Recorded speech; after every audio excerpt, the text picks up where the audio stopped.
Welcome. So good evening. I'm Christina Dolan, and I'm the chair of the MIT Enterprise Forum. So let me see a show of hands and the number of people that have been here for the first time. Oh, wow, that's a lot. Well, welcome.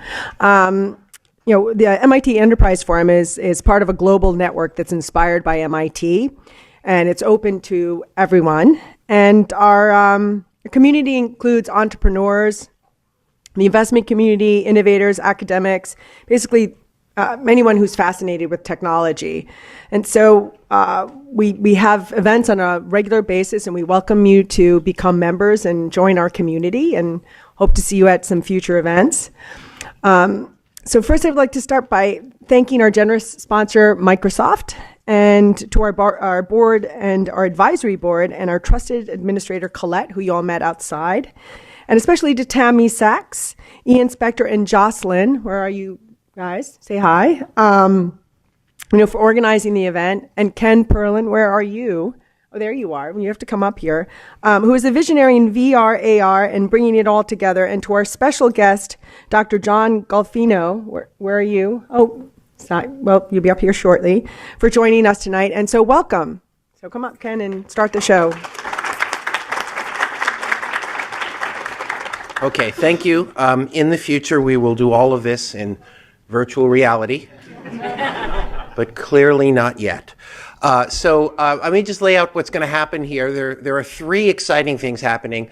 First, Justin Hendrix and Sophia Dominguez are going to give us a kind of the two people I know who I think have been really, really looking at the overview of what's the picture of where the industry's going. So I decided to ask them to tag team and give us about a 20-minute kind of just where is it all going and why and how and all that stuff, and the arrow to the future.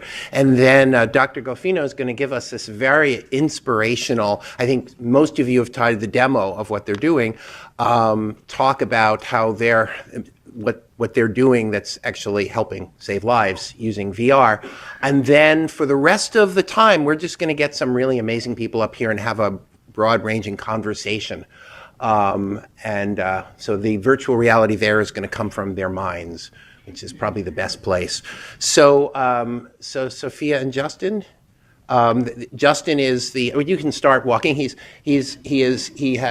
runs the NYC Media Lab, and Sophia runs Surf, and these are probably two of the most interesting, disruptive things going on in New York right now. Do you want to sit on that side or this side?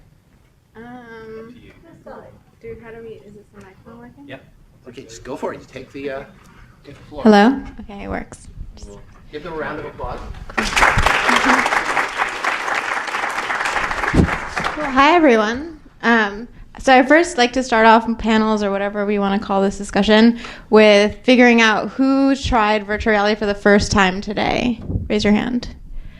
Awesome. And okay, so now that we know that quite a few people have tried VR for the first time today, how many of you have tried VR before today?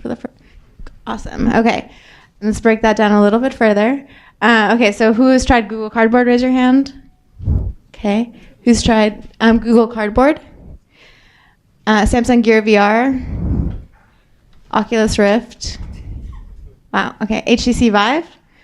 Okay, wow, you guys are a very VR educated group.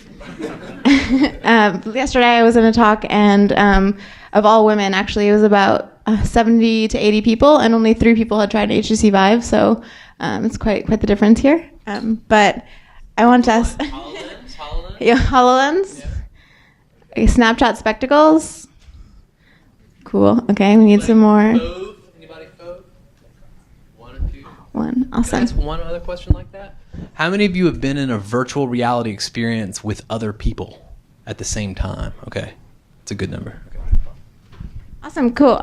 So Justin, can you tell me a little bit about yourself since we just met for the first time today? Yeah, so I'm Justin Hendrix, and I run a thing called NYC Media Lab, which is a consortium of multiple universities in New York and media and communications companies. And so it's the universities, including Columbia and NYU and CUNY, but also the design schools like the School of Visual Arts and the New School and the Pratt Institute. And then we work with a bunch of different companies, many of whom are very interested right now in exploring virtual and augmented reality. We're running projects right now with companies like Verizon and Viacom in particular that are looking at virtual and augmented reality in particular. And then we also run an accelerator program for teams, very early stage teams from the university campuses that want to commercialize new technologies. And VR and AR, I have to say, in the last few years, of course, there's been an enormous amount of enthusiasm for making, prototyping apps on the campuses. We've seen all the enthusiasm for apps, mobile apps, totally sucked out of the room, and it's blown completely into virtual and augmented reality. So I'm sure Ken probably sees that same enthusiasm, and many of those, the others of you here who are associated with the universities feel that too. Are more people interested in building for AR or VR? I think we see a bit of a mix, and it depends on what type of program you're looking at. So in the journalism schools, in the arts schools, there's a lot of people working in VR I see right now, but in the engineering schools, a lot of interest in augmented reality, which seems to have some deeper applications that people are imagining beyond storytelling. Awesome. So, Sophia, what about you? So me, so for background, I've been interested in VR and AR for quite a long time. When I was 13, I read this book called Feed by M.T. Anderson, which talks about a world in which we have a chip in our bodies. Everything is AR and VR, but we don't call it that because it's just normal. And advertising agencies control our minds. Mind you, when it was written in 2001, this is pre-Facebook, pre all of the feeds that we now look at. And I was like, this is really, really scary to me. So when I went to college, I ended up writing my whole senior thesis on big data and its effects on privacy, especially pertaining to VR and AR worlds. And then when I graduated, Google Glass had just released 8,000 more invites. And so I bought Google Glass with my tax rebate and then was like, I have no more money, so what do I do? And then over the weekend, I put together a project to travel around the world and document how people would react to seeing and experiencing this new technology for the first time.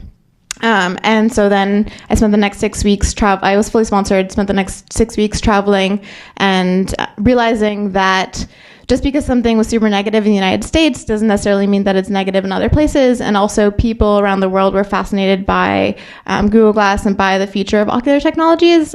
And so that's really stayed with me. Obviously, Google Glass didn't take off. But then when VR started to pick up again in 2015, I launched All Things VR, which is a virtual reality blog and weekly newsletter to help educate people more about what's happening in VR and to sort of bridge the gap between those people in the industry and those people not in the industry. Which eventually led me to creating the company that I started now called Surf. We're building a search and discovery engine for virtual reality content to help people discover the best content for them and like making everything that's really complicated in VR more consumer friendly. So that's my background. Well, let me ask you a couple of questions about that because that might be a good place for us to start. That a lot of people, when you go to, we just hosted a conference a couple of weeks ago that some of the people in the room here actually spoke at, so I'm aware of that, called Exploring Future Reality, named after, we stole that name from Ken.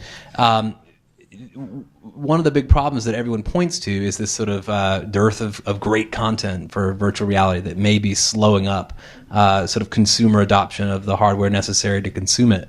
What do you make of that? I mean, I think that there's a lot of bad content, but like a lot of bad content. I mean, every day I've probably seen more VR content than most people, and there's so much bad content. But it's up to us then to educate people about what a good content is, and just sort of spread once you see a piece of good content, you know what a piece of good content is, and then like therefore replicating that. And so I think that while let's say 1 in every 100 pieces of content is good, that's still better than 0 pieces being good. And it's a matter of surfacing those and showing people what good VR content is, and then So I have to assume you already have some numbers, though, if you're seeing people search for VR content. Well, we're pre-launch, but we've been building this for about 6 months. Any insight at all yet about what seems to be popping? Yeah. So, we've indexed right now about 50,000 virtual reality experiences, and probably like 70 to 80% of them are bad, and something that we would rate as a 1. Examples of bad content and good content.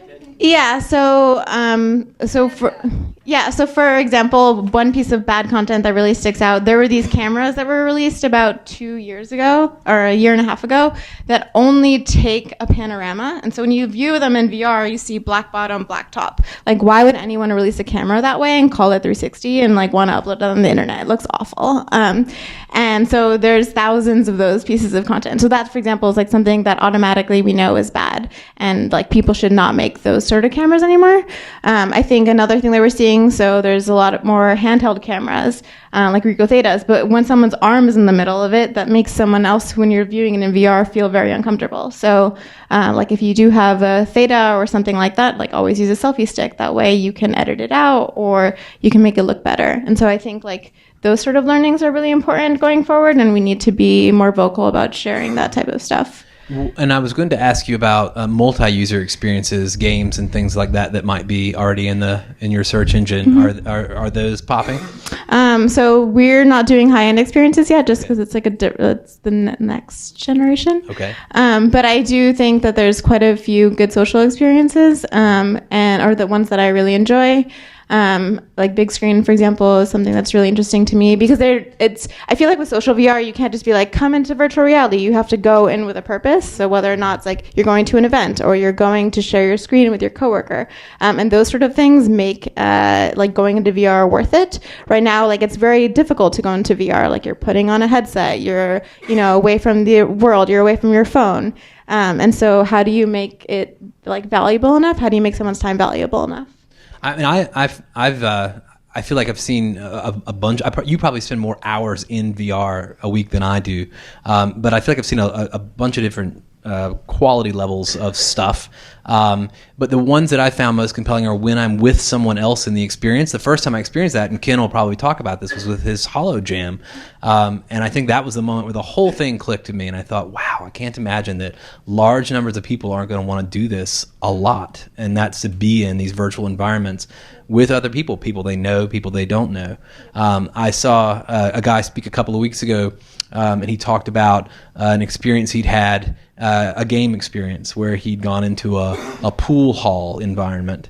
Nation VR. Yeah, you've played it, I guess. Yeah. I'm really bad at pool in real life and virtual life. And he just said it was extraordinary to be in this room by himself for a bit, shooting pool, and then to have someone say, hey, and to turn around and there's this avatar, and it's a woman and she's from Virginia and she's there and she's ready to play some pool, and they carried on having a totally civil conversation while they played pool in this virtual environment, and he said it blew his mind. Yeah, and on the other side of things, so like I've had negative, not necessarily anyone's like harassed me or anything like that, but when I was in Rec Room, which is another social VR experiment where you're like supposed to play dodgeball and you're flashback to high school or something, and then people were like getting really close to me, and I didn't know them, and so I felt uncomfortable, and so the best social experiences that I've had have been with other people that I've known, and just because I automatically feel more comfortable, and so I feel like that Ken's working on in terms of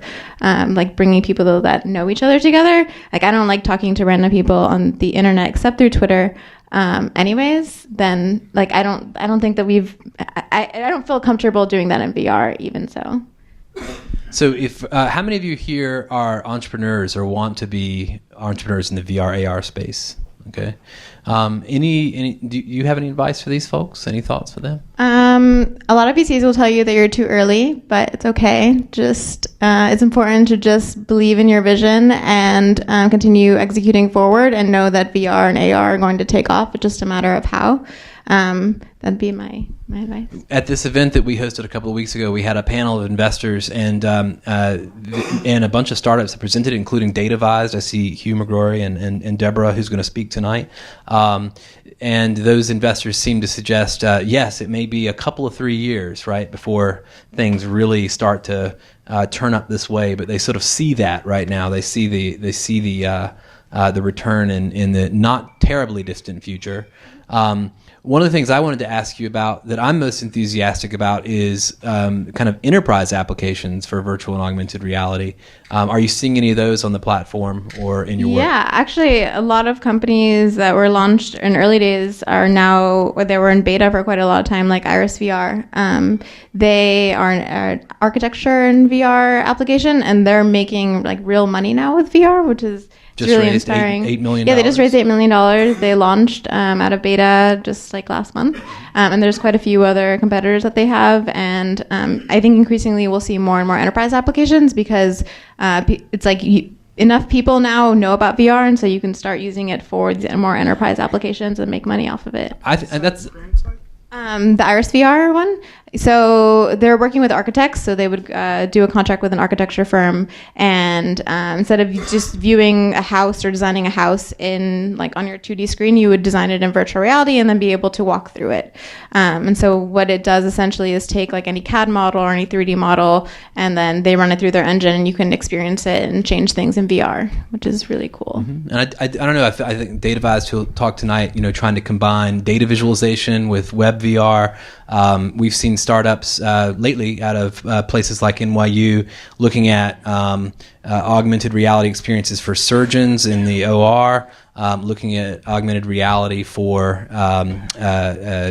people in maintenance positions in large facilities. Just a really broad range. And I think that's kind of what's neat about the New York VR scene, that there are a lot of people looking at very vertical applications of these technologies beyond storytelling, beyond entertainment, and that's what makes me very enthusiastic about the New York VR scene. Yeah, I was in San Francisco for a year, and like I told Justin earlier, I had to get out of there in large part because I felt like it was too easy to have access to a high-end virtual reality headset, and I was like, that's not realistic, and New York is realistic and has like more realistic people, and if we could inspire the more realistic people, then we can do anything. Yeah. So I think one of the things that we wanted to talk about was what's holding back the next step of this thing. What's holding back the market? What's holding back consumers from really adopting? I mean, I was just at home over Thanksgiving, and my stepbrother just got a Samsung Gear, and he's pretty technically savvy, and like showed it to me and was like, I don't know what to do. This is so confusing. Like I don't understand. And anytime someone that I know gets the HTC Vive or Oculus Rift, like it's confusing and it's hard, and it's very early adopter people who will go through the pain are early adopters. In order to get everyone else into VR, we need to make it more user-friendly. We need to break down the barriers, make it more accessible. And so I think that's a huge part of it right now that's blocking the growth. Part of it's cost, too. Yeah, cost, for sure. I mean, definitely computers have come down in the past year. Before, it was like $1,200 for a PC. Now, I think Microsoft released like computers that are going to be $599 that are VR compatible, which is inspiring, but that's still like, I don't want to buy an extra PC to have in my home to run a VR headset. I'm used to just having my phone and my computer that I work on. And so I think there's still a lot of barriers in terms of high-end VR, especially. I don't want to steal one of Ken's talking points, but he talks a lot about the phone as being the vehicle, and by 2018, this improvements in inertial measurement units and GPUs and pixel resolution, et cetera. Has anybody here ordered a Pixel? One. Pixel. Yeah. You've got one? Yeah. Oh, you're way ahead of the curve. I don't have a Daydream headset though. Not yet? Because they haven't sent the free code. Okay. Yeah. So we'll see some of these phone devices and the combination headsets really doing some extraordinary stuff. That'll probably in the next 12 months, that'll change the dynamic completely. We'll see a lot more use of those things. Is the Microsoft, the all-in-one headset that's going to have a headset that's, I think, supposed to be $299, I believe, and it has 6 degrees of freedom, which we'll talk about later, but 6 degrees of freedom essentially is moving through a 3D space versus just 3 degrees of freedom, which is just like what mobile virtual reality is today. So those of you who try to cardboard, like you can only look around, well, hopefully in the next, year to 2 years, we'll start seeing more standalone headsets, which will either require a phone or just be a self-contained VR headset, and you can actually move around in it. You don't necessarily need a whole like HTC Vive complicated setup, which I think will drive a lot more usage, just because that's when you can have more tilt brush things, more creation tools, more interaction for these headsets. So we only have a couple more minutes, but they asked us to talk about the New York scene, what we see here. Yeah. So I see obviously a lot of enthusiasm on the campuses that I work on, and in an increasing interest. I'll say two things about the companies we work with. One is the VR stuff.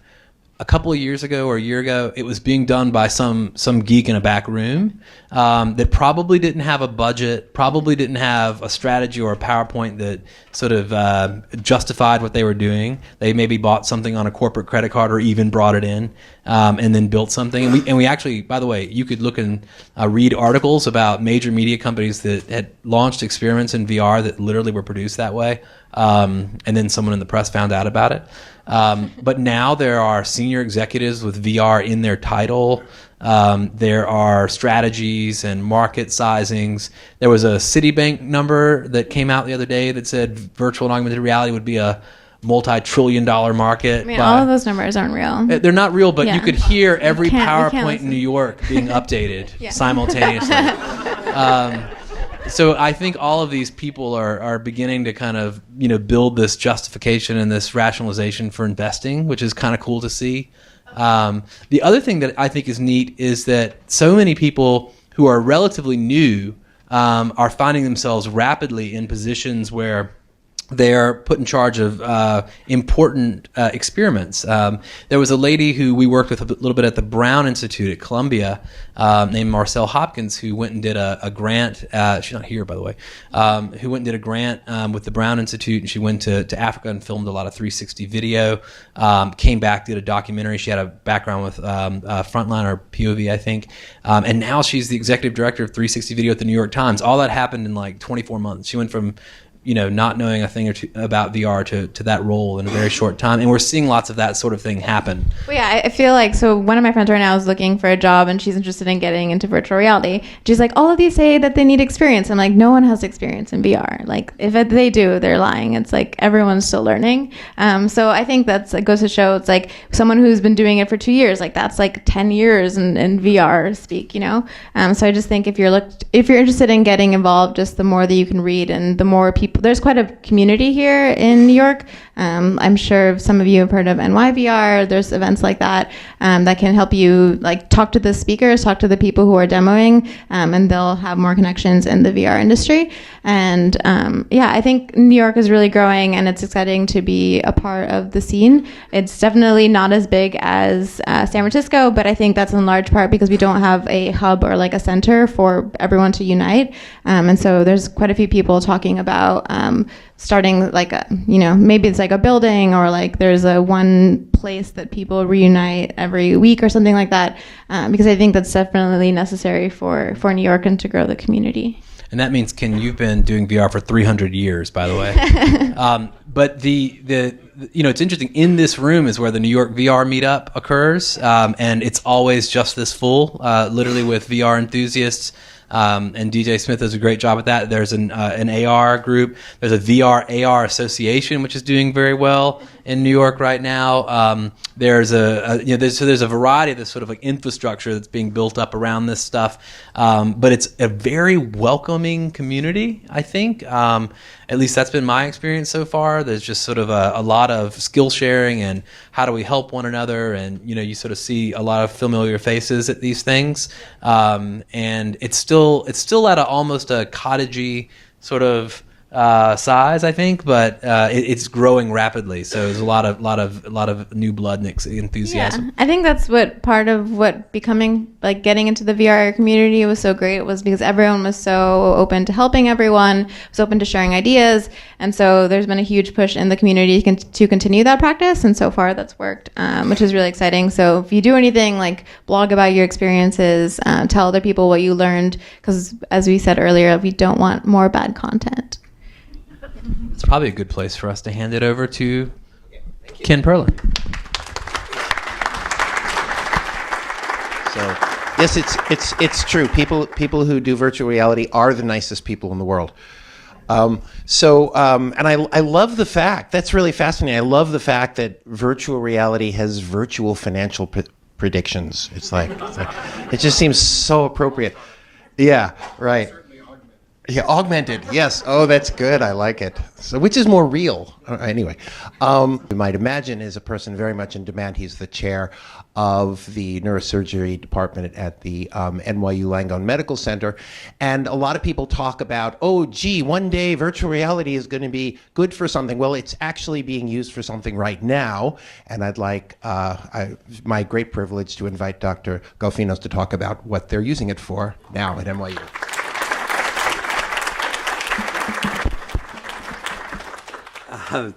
Thanks so much. Really, this is a terrific opportunity for me to tell you a little bit about what we're doing, and everything I heard that you were just talking about, all the problems that you're facing, all those things. We've sort of already gone through a lot of them in many ways, or faced the same ones. So I hope a lot of this will actually sound familiar to you.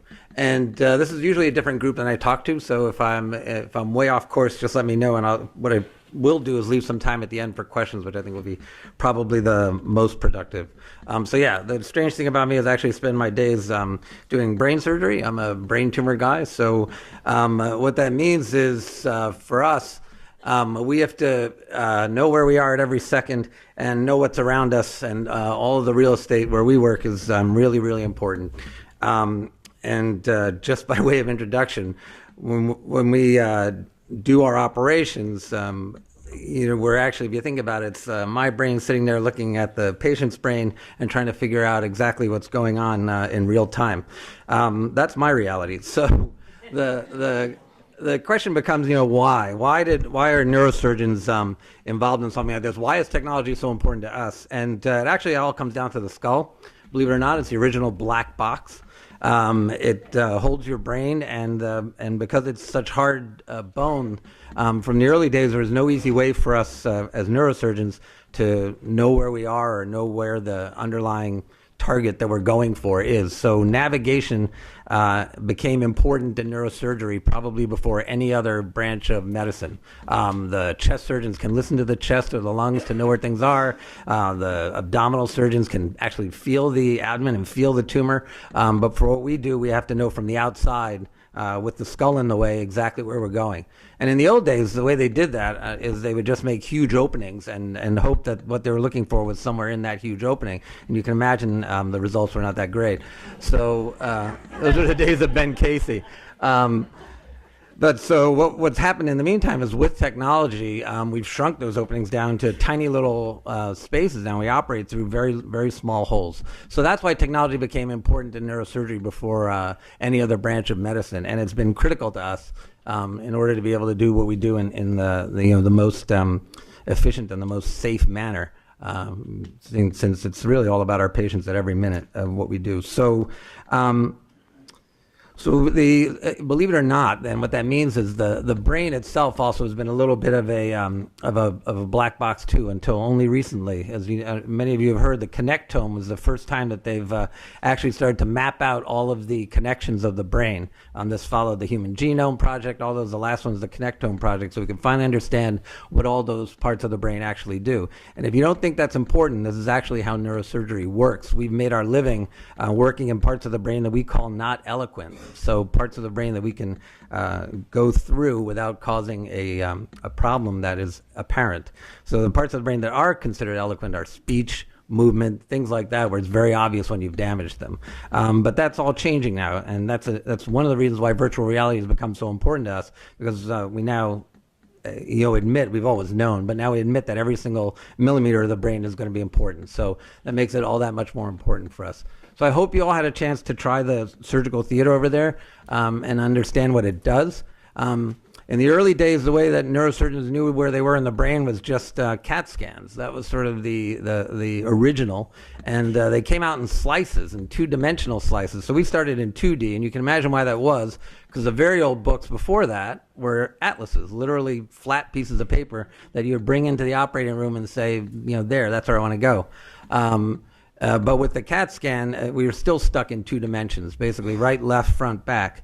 And to create 3, you had to do it in your mind. In your own mind, you had to pile up the slices and create the 3rd dimension. And the amazing thing about that is that when the MRI came along, they kept it just like that in the beginning, so that all we had were axial cross sections, 2-dimensional cross sections. And not only that, just to make things worse, the way the original CAT scan started is they flipped right from left. So when you and I, yeah, this is true. So when you and I would look at a scan, and when any patient walks in my office and looks at a scan, the first thing they think is that right should be on the right and left should be on the left. In fact, that's not correct. Right is on the left and left is on the right. You can imagine the havoc that this caused in the early days. So they had to finally, early on, they had the bright idea of putting a big R on the right side of the brain so everyone knew that was right. But the amazing thing is that has persisted until only now. So although we've had the 2D sort of cross sections, and they've been able to give us a coronal cross section. It's still a cross section, meaning looking from the front, and sagittal, sort of this way. So now we've got this, and this. We still, as surgeons, would have to walk into the operating room and reassemble all that information in our minds. And the way and this happened because of the radiologists, the way they look at it is they look at it with the patient standing upright, so that the top of the head is always up, but that's not how we operate, actually. So think about this, right? We don't operate on patients standing up or sitting up, very rarely.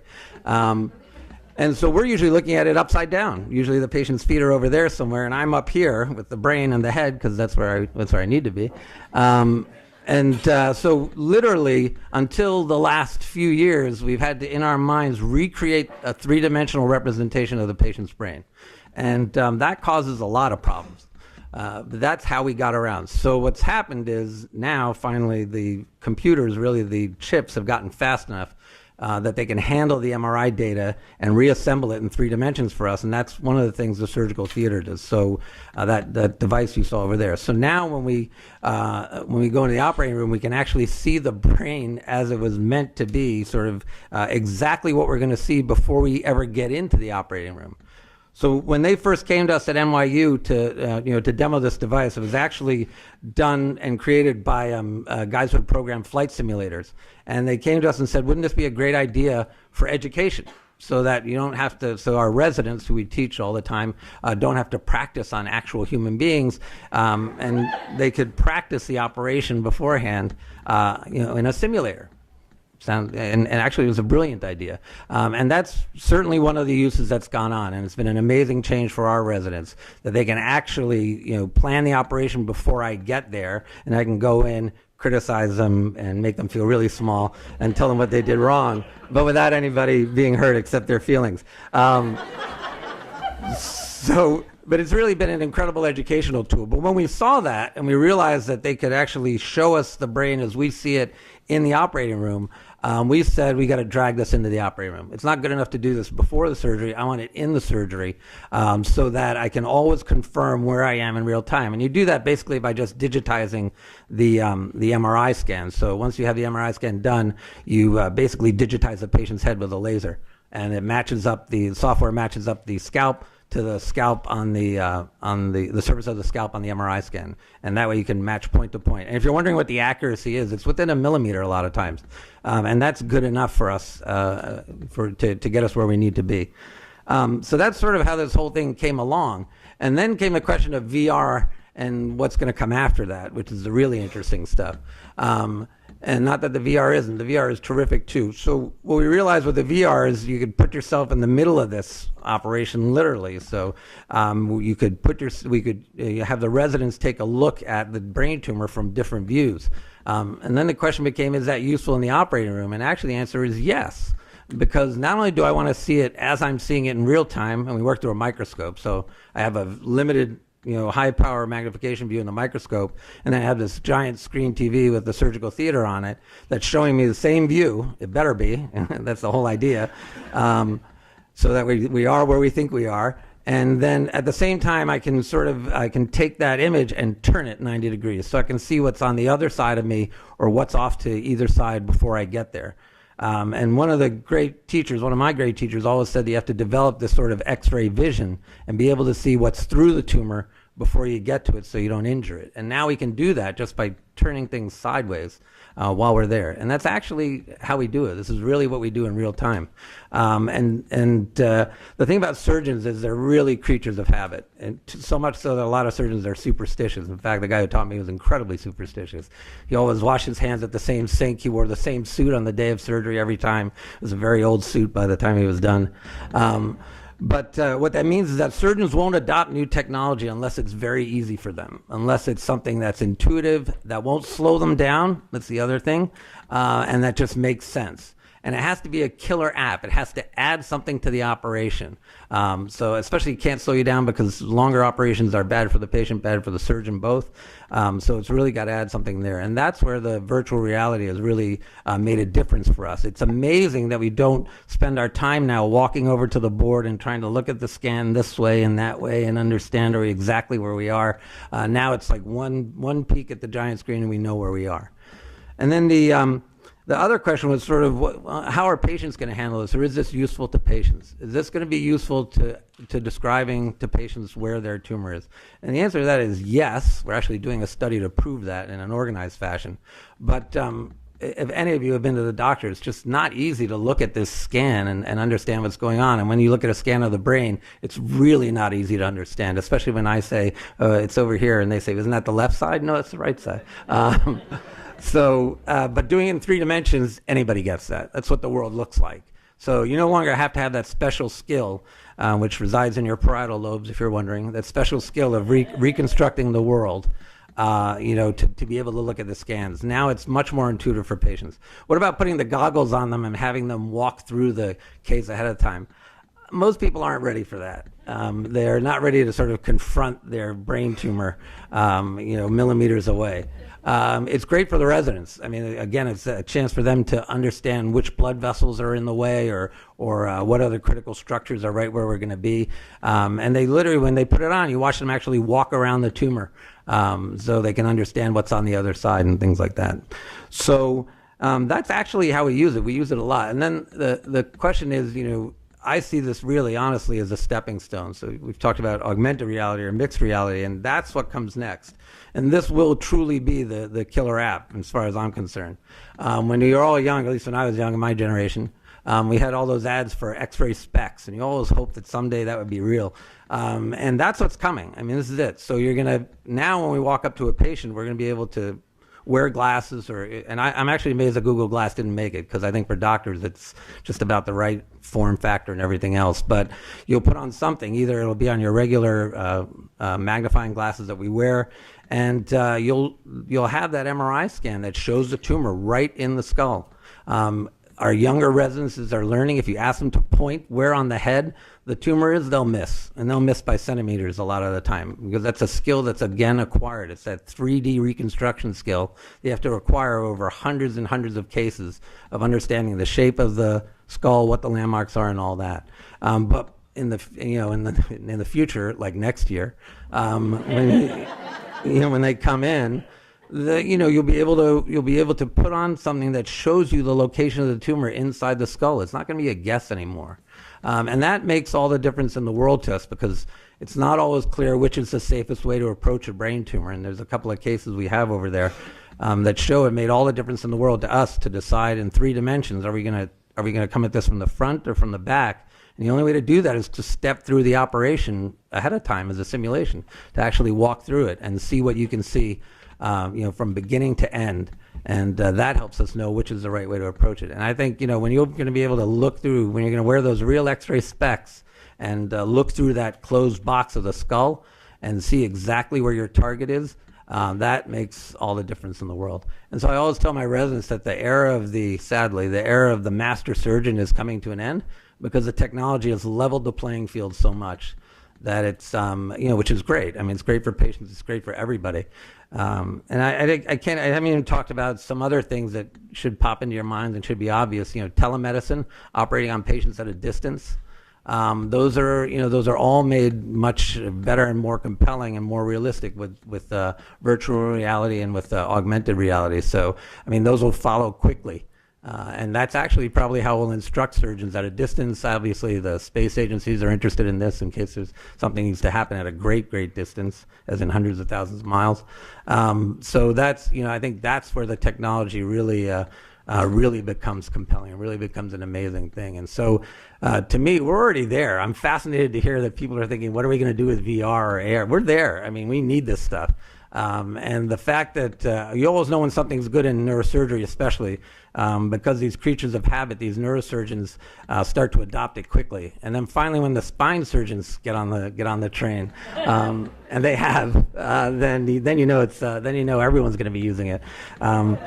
There are two people here today that I should say something about. KG Drysdale actually works for surgical theater, but has been really helpful in our operating room in terms of working with us and helping us get the cases together and look at things. So he's done a fantastic job. And then I brought, because I actually have to go to another commitment, so I brought for the panel Donato Passione, who's one of my colleagues, who's done a lot of this work, not just with the surgical theater, but ask him also about 3D printing and how we use that to simulate cases ahead of time, so you can actually manipulate the case and look at it in real time. I think that's probably the best thing I could say so far. If I'm happy to answer questions. If anyone wants to lob something, go ahead, please. Seems to me that one of the things that really be enabling technology is real-time imaging. Because MRI is retrospective, right? Right. So yeah. So we're working exactly. We're not retrospective. We're working off the preoperative data set, right? So you want a data set that can update in real time. So yeah, but Inside the MRI. well, we do. I mean, so we have they're throwing up a new hospital for us. It'll be done in a year. It has an MRI scan with 2 operating rooms on either side. So the patient will go into. But the problem with that is it already exists, and it slows you down a lot.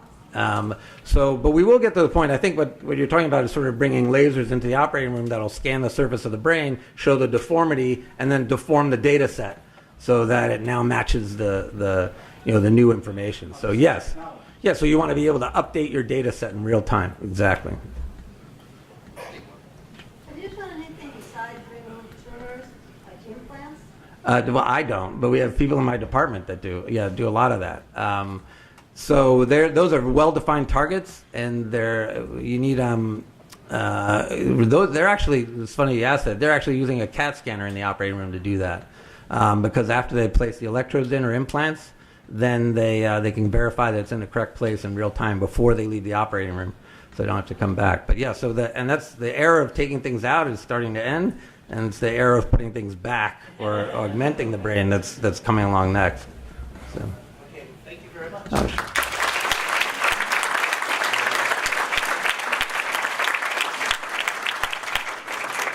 So as they would like the 12-year-old me just kept X-ray specs. They're going to be real X-ray specs. So, well, panelists, you know who you are. Why don't you come back? Sophia's actually on the panel as well. So let's just panelists come on up. And so we have such an illustrious group of panelists here that I've decided that just sit in any order, doesn't matter. Just, fine. Yeah, I guess does everybody get one of these things, or do we share them? Yeah, they told me I'm supposed to stand, so I don't know why, but that's what Tammy told me. So, no, I think it's okay because then I can, check what's going on. Yeah, and we have several of these, and we can I don't think we have as many of these as we have people, but we'll figure it out. So we have such an amazing group of panelists that if I started describing them all to you, that would use up our whole hour. So I'm not going to do that. Instead, I'm going to ask each of the panelists, maybe going in order, just to really give people a sense of in a few sentences who you are and what you do, and how you sort of this passion for things related to VR relates to what you do. Yeah. So I'm Jennifer Holland. I am a program manager at Google. Been at Google almost 10 years, and I work on our education products. So we had designed a product called Classroom, which makes it a lot easier to use G Suite for education in the classroom.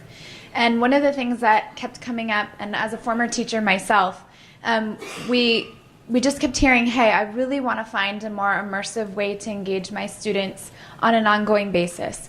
I want to help my students bring some of these abstract concepts like physics and math and different science learnings to life in a different way that you can't quite do with a textbook or a video all the time. And so we, as an education team, basically said, hey, let's use the upcoming hackathon that we have, this was a couple years ago, to try and build a prototype for an app that allows teachers to virtually take their students all over the world, underwater, outer space, inside a molecule, inside the human body, and help reimagine the way teachers can teach. And so fast forward, we launched an app called Expeditions, which is just that. We actually didn't steer that far from our initial idea, and really focused on helping teachers leverage the technology and really make VR accessible to teachers. I think the biggest thing that we heard was that VR, most teachers didn't know what VR was or why it applied to them at all. And then once they had their first experience, they were immediately hooked. So. Awesome. So you guys already heard from me, but if you guys want to sign up for Surf, we'll be launching into beta soon. It's svrf.com. Surf with a V. It's got a little VR in there. Hi, everybody. I'm Deborah Anderson. I'm a co-founder and chief strategy officer at Datavized, and we are a web VR software company, startup here in New York that's working on 3D data visualization and running virtual reality in web browsers. So we're really excited about the future of the kind of metaverse, the immersive web, with the WebVR API now becoming integrated into modern browsers as early as January for Google Daydream and Oculus and other platforms to follow. And I came into VR kind of from a background in tech and data, and with my partners and I was just kind of blown away at our CTO was working in WebVR very early on some prototypes showing things like virtual reality cities. And when I saw these early demos, to me it was just the next big thing because it really contextualized data in a way that made sense. And data-driven storytelling, I think, is going to be so important and powerful in this medium. And that's the area we're really looking at, kind of the edges of that space. So thanks. It's great to be here. Hi, I'm Anat Lubetsky. I'm a physical therapist and a professor of physical therapy at NYU, so a little different background. So where I come from is the research of balance and how we use our senses to balance ourselves and how we can prevent falls and rehabilitate falls. So tiny bit of a background. Vision is really important for us to balance ourselves. It's a lot of sensory input is coming to us through our vision. This is how we search for things. And if I asked you to stand up and close your eyes, you would not necessarily lose your balance, but definitely sway more. So people may fall because over time, because of disease or because of aging, they become more and more visually dependent or don't process visual information as well. Now, in the clinic, in the physical therapy clinic, we might measure that by asking people to close their eyes. But it's a very crude assessment of balance, and no one falls with their eyes closed. People might fall because something happened in their visual environment and they were not able to adapt. And so during my PhD, I kind of came up with an idea of how to measure balance differently. That had a big screen and a big projector, so very kind of confined to the lab. And then all the new headsets came out, and so I approached Professor Perlin, and I thought, he would never answer, who am I, and he's big Professor Perlin, but yeah, he did, same day. And 2 days later we met, and then within a few months we built together an environment within the VR where we can test sensory visual dependence or processing of visual information within that. And I started testing patients in my lab, and it's been pretty amazing. I mean, we've seen patients who said, so we have like a city scene where there are different shapes coming at you or behind you that are like people. And there was a patient who after that said that she felt less overwhelmed in the street because it was like this protected environment that mimicked the real world. And we had another patient who was able to dodge a ball very easily within the VR scene, and then he told me, I don't think I can do that just like that, and he got dizzy when he tried without the VR. So we started to realize that there's something very powerful here, and now we're building the next phase, which is to treat those balance problems. So that's where I'm coming from, and very excited to be here. Thank you. Hi, I'm Donato Passione. I'm an assistant professor of neurosurgery at NYU. I actually trained under Dr. Golfinos. So I trained in an era before virtual reality, and I'll say that it's much nicer for the residents to feel nice and small and little on a virtual patient rather than a real patient. So I've seen some of the good side of that as far as the education standpoint. I'll say that I'm sort of an early adopter in our department in terms of using this technology. I think that it's something that's really changed my practice and my ability to help people.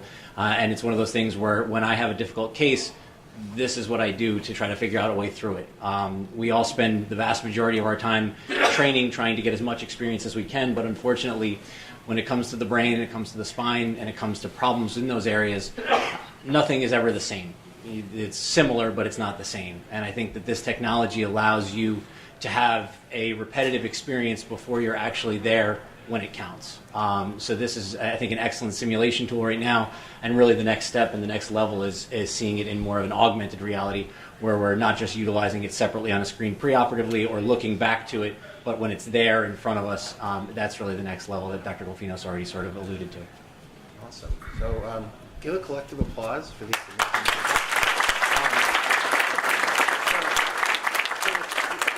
Now is I'm going to ask some questions to prompt some discussion, and then we're going to open it up to questions from you. But before we do that, I just want to take a moment and think about, we have this amazing group of people here in this amazing venue, and I would just like to thank, I guess all to thank, Tammy and Jocelyn and everybody else involved with the MIT Enterprise Forum for making this possible. So tremendous amount of work into this, and I'm very excited to be here. So, all right, I'm just going to throw a question out. I'm just going to say whoever wants to take a question, if you think it's relevant to you. I mean, we sort of collectively discussed various topics. So there have been several energies that have come up, in my discussions with some of you and various things I've heard, where people think of VR, some people think of VR as I go into a world, and then some people think as we go into a world. And it's maybe this world, maybe an alternate world. From your perspective, how much do you think of VR as an experience for a person, or as an experience that is kind of shared among a group of people? What strikes you as more important to you? I think right now it's like one-person experience mostly, but I think as the technology progresses, it'll be a more social experience, right? Like, we use our phones to talk to other people. You've said many times, like, what drove the internet was like emailing each other, and communication drives platforms. And so right now that's lacking in VR, but that's to say the technology necessarily isn't there yet, and the right user interfaces aren't there yet, but we will get there. And I think when social platforms become more prevalent in VR, that's when you'll see more usage. I actually think for us, it's a very social experience in the classroom, and we designed it that way. We rely heavily on the Google Cardboard platform. It doesn't have a strap, and we are very serious about not adding a strap for kids because of the ease to just pull the device down and engage with your peers. So what you often see are kids exploring, and want to point something out to their classmate or their teacher, and they're pointing out in space, and then they're like taking off their cardboard, and they'll be like, okay, did you see that? And then they're trying to sort of show it to their peers, and it just creates this really wonderful group dynamic where all of a sudden everyone is teleporting and laughing and learning like they're actually physically in that location. And so that learning experience and that social experience is so valuable to the actual learning. That's why field trips are fun. You're going with your class somewhere, and the teacher can see the location of every student, right, on their app. Yeah. So just a quick. So we designed it so Expedition runs completely without the internet, and we did that because so many schools don't have access to reliable internet. And the tablet basically acts as a server and connects to the local devices, which are the phones and cardboard. And on the tablet, the teacher can point out specific things within a panorama, and they can actually see they're represented by smiley faces. They're little smiley faces that are the students. It's a logged out experience, so you don't know who's actually looking at it, but it's pretty clear if you see a swarm of smiley faces at the point of interest that they're probably looking at what you're pointing out. And if they're not, you know that you maybe want to use our pause button, which effectively tells the whole screen on the student side goes dark. And basically instantly the student devices go down and everyone is attentive. And it's amazing to be in a class where you see that level of orchestration without the teacher saying, okay, now put down your device. It just happens immediately, and everyone is like ready to go back in. And so that sort of group dynamic and experience is really important. I think we'll see a lot more of it. Awesome. Anyone else want to comment on that? Or? There have been a few studies before the new headsets came out about telerehabilitation. So maybe using Kinect or other augmented reality devices where a therapist can observe the patient online and maybe guide their exercises and so on. So that definitely a possibility. Currently, the research that we've been doing is more individual, looking at the individual experience. Where actually, it's funny what you said about can you see that, can you feel that? I had a patient who, when observing a scene of just moving spheres, said, "Oh my gosh, this is my disequilibrium. That's exactly what bothers me. Can I bring my wife to see that? Because I cannot explain that to her." But I told him, well, sure, but she's not going to experience that the way you do, because it's really your sensory perception. So I don't know how we can involve people that way, but it just made me think about it. Yeah. I have a follow-up question to what you were just saying. Just to play devil's advocate, I teach college, and I'm wondering if the ascendancy of virtual reality and AR might be the death knell for traditional book learning from students, because the students are going to be so mesmerized by the visuals. Do you think it's hard now to get them to read a text or a book? Forget about it. Wait, hold on. Did everyone hear the question? Okay, so I want to make sure because he wasn't mic'd. So everyone heard it? Okay, great. I think you bring up a great point, and by no means do we actually think it replaces it. If anything, it enhances it. I taught college as well, and so that's a huge component. And I think what it does is it enables experiences when it would otherwise be impossible. And it allows you to think about things in a very different way that a textbook doesn't always get you. But the two go hand in hand. And where we see the real magic happen in a classroom is when a teacher has created a scaffolded lesson, or a professor that connects, the reading assignment to a location, and then you might go into a 3D model and you might watch a video as a follow-up. And that, that connection is what is so important for learning. And the reality is people learn very differently. And unfortunately, if you look at pictures from a classroom, historically, like 200 years, not much has changed. And so what this allows is for more dynamic, engaging experiences, but it's not a replacement. Do you think that virtual reality could be a viable solution for a virtual classroom? So somebody can't actually physically make it to the classroom, but they have the VR headset at their house. Do you foresee that being something that could happen? I think anything's possible with VR, which I think is great. I definitely see the one of the things that is missing, which we hear on the classroom side, we do a lot with college professors and online learning in general, and just the general G Suite tools. Online and distance learning, the biggest barrier is that connection, that human